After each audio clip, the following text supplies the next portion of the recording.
Hey, hi, hello, my name is dis.cat. This is Project Hardcover, where we're letting books be the escape.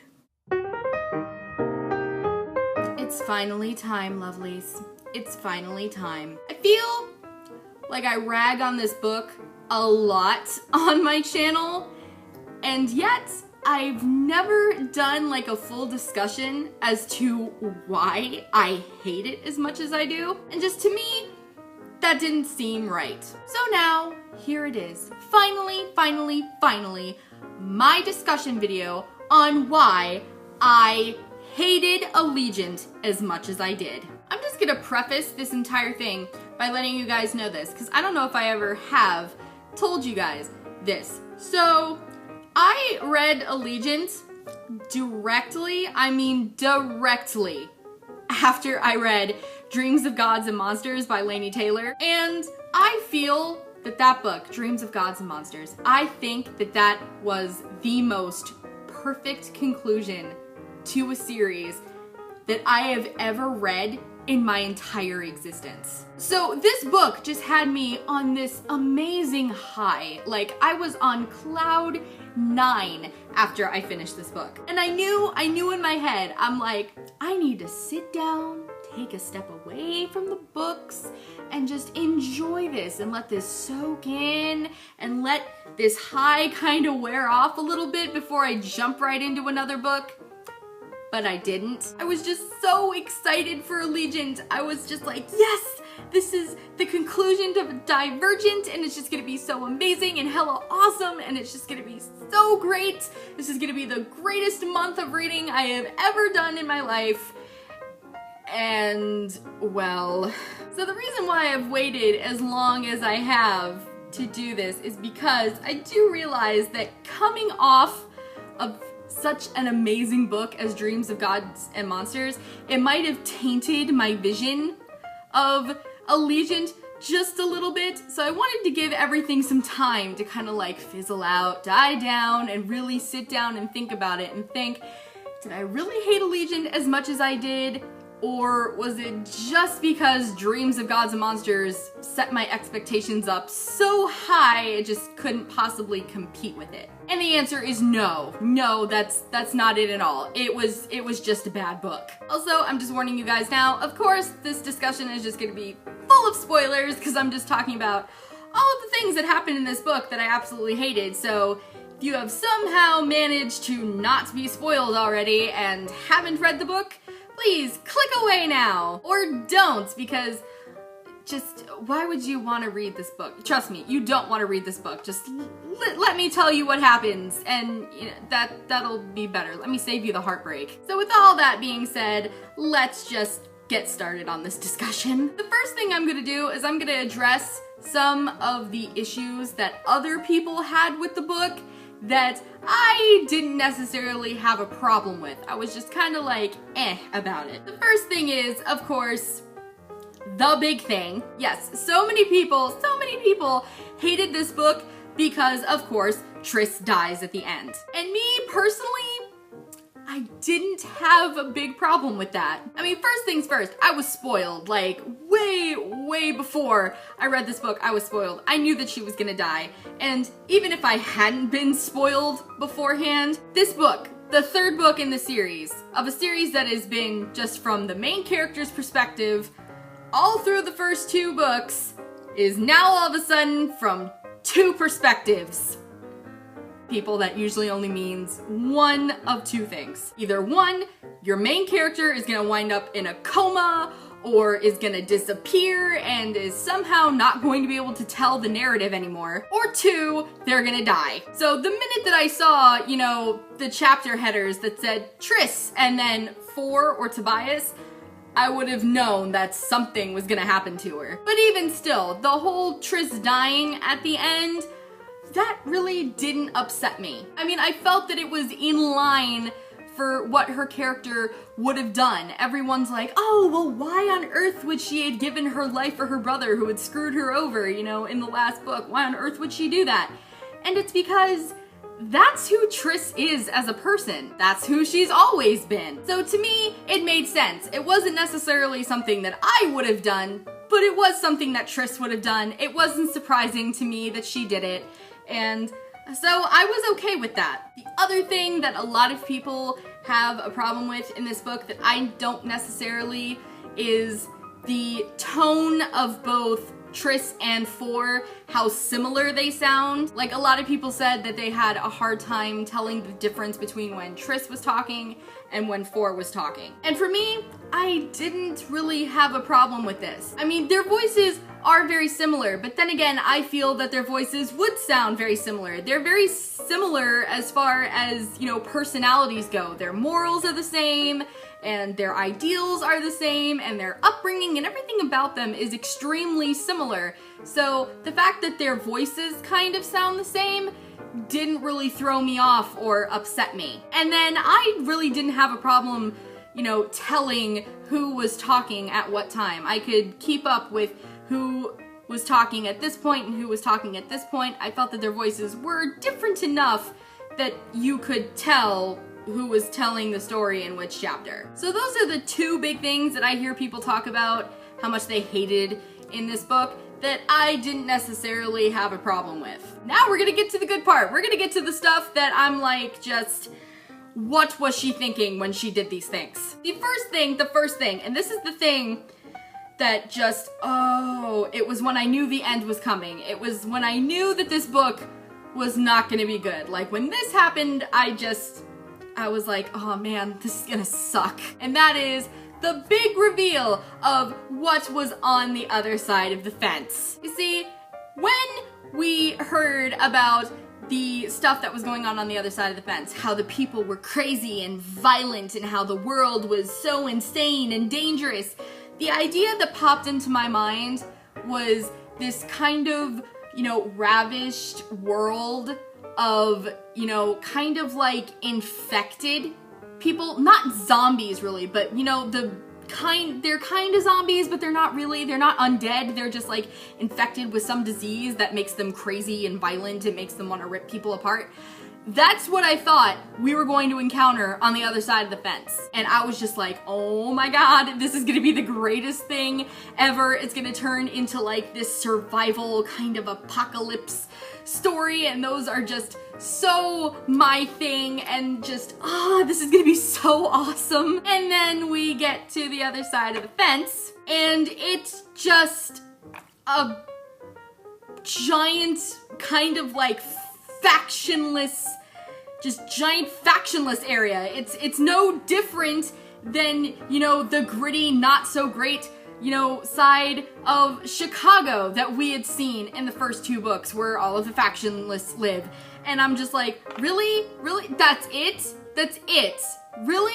Just, it was just such a letdown. I had just built this up so big in my head, and I just had all of these ideas of where the story could go, and just ball hit the floor, just dropped so hard, and it was just, that's when I knew. That's when like the giant just ball of awful hit my stomach, and I was just like, this is gonna suck. The other thing that I hated about this book, and I don't understand, just how did she think that this was gonna be a good thing to do, was the epic amounts of info dumping that were in here. And I'm not talking about the parts where Tris was reading, you know, her mom's journal kind of thing, because yes, that is info dumping in a way, but it's in a creative way. I mean, you're kind of in someone else's head and you're watching it happen real time. It's just far more interesting, and I feel that that is an okay way of dealing with having to get a whole bunch of information to people. But the rest of it, when she was talking to the dude who was like running the whatever it was on the other side of the fence, and they're just sitting in his office, and he is just blithering on about crap that had happened years ago to her for page after page after page. I'm like, just stop, go, take a water break, do something. Just, oh my goodness, it was awful, just awful, and I could not understand why it was happening. I mean, it's not even like this was like epically important information or anything. It was just, you know, little tidbits like, oh yeah, your mom did this and this is what we've been doing. It doesn't really matter, but you know, this is just what we've been doing. And I'm just like, oh, why is this necessary? And why is it necessary to do it in this way? Why couldn't we hear about this through her mom's journals? That would have been far more interesting and far more okay.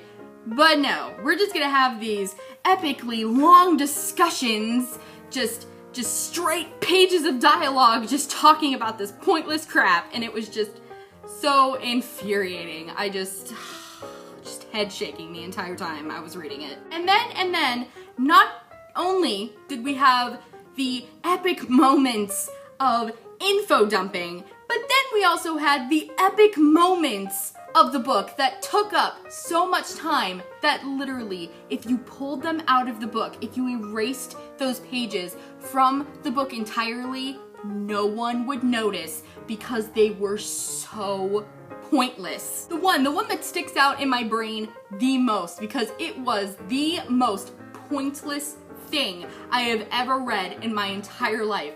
Ever. It was when 4 and the Nina girl go out into the city. He like agrees to team up with her, even though it was a stupid thing to do, but I'll get to that in a minute. He goes with her out into the city. She says, oh yeah, I need you to be present for this meeting so that you'll know all of the corrupt things that are going on with these people that you so-called trust and blah, blah, blah.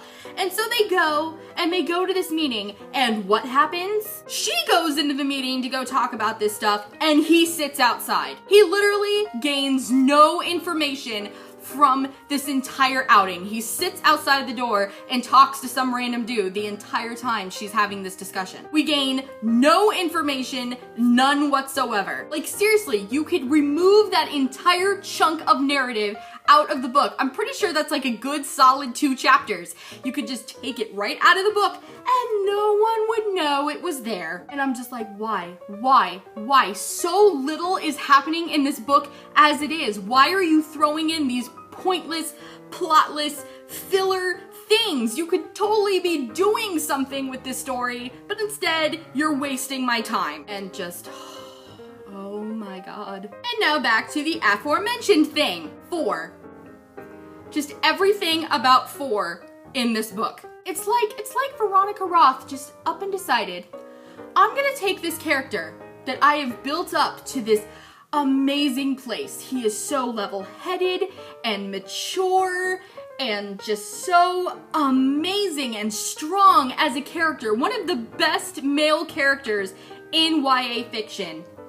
And I'm just gonna wreck him. I'm gonna make him whiny and insecure. I'm gonna make him do really stupid things for no reason. I'm gonna make him be really petty and jealous and just so stupid. And I'm just like, why? Why are you doing this to my favorite character from this series? Why are you doing this? Like seriously, one of the best things about 4 was how level-headed he was and how not petty and stupid teenage boy he was all throughout the entire series. And then all of a sudden in this book, ooh, Triss stared at this guy for too long, so she's gonna cheat on me. And oh, all of a sudden I'm not divergent anymore, which also didn't make any sense. But all of a sudden I'm not divergent anymore, so I'm not special anymore. And when Triss tries to talk to me, I'm gonna push her away, because that's what mature people do in a relationship. And I'm gonna team up with this random girl I just met, and she seems really fishy, but you know, I'm just really into doing really stupid stuff right now.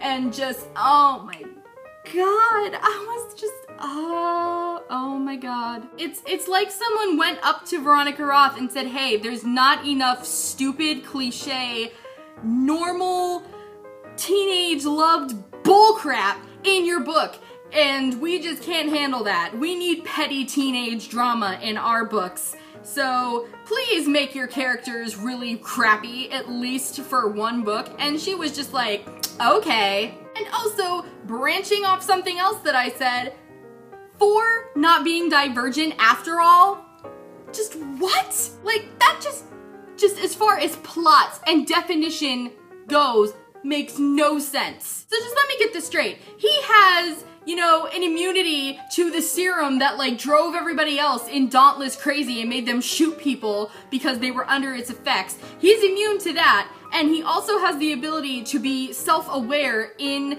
the simulations and stuff, but he's not Divergent. Just why? And that was just another one of those things that made Triss and For's relationship so strong and so awesome, was their way to understand each other with this thing that they were both hiding and both having to deal with and having to come to terms with and understand, and then just all of a sudden, oh, let's just make that go away again because I need this character to just feel all epically insecure all of a sudden for some reason, and just, why? ¿Por qué? I need to understand why. I need to know why. And then the last thing I want to talk about that just bugged me about this, it's probably the thing that bugged me the least, but it still bugged me, and it was Triss's flip-flopping of her emotions over her mother in this book. So in Divergent, of course, Triss's mom dies, and it's heartbreaking, and she's all heartbroken about it, and that's completely understandable. It just happened. She needed time to process that and deal with it. And then in the second book, we see her over the course of the second book processing, dealing with it, grieving, mourning, all of that stuff. And by the end of the second book, it really seems like she has come to terms with it. Like, she's like, okay, it was a thing, I grieved her, I mourned her, but stuff is going on in my life right now, and I need to move on, let her go, and it just felt like she was in a really comfortable place with that. And then all of a sudden, in Allegiant, she's back to crying about how much she misses her mommy, and it's just like, what was the point of all of that development that we went through from the end of the first book to the end of the second book if we were just gonna end up right back here again? It's like, that was just incredibly pointless and just so stupid. So that, people, that's the gist of it. That's why this book was just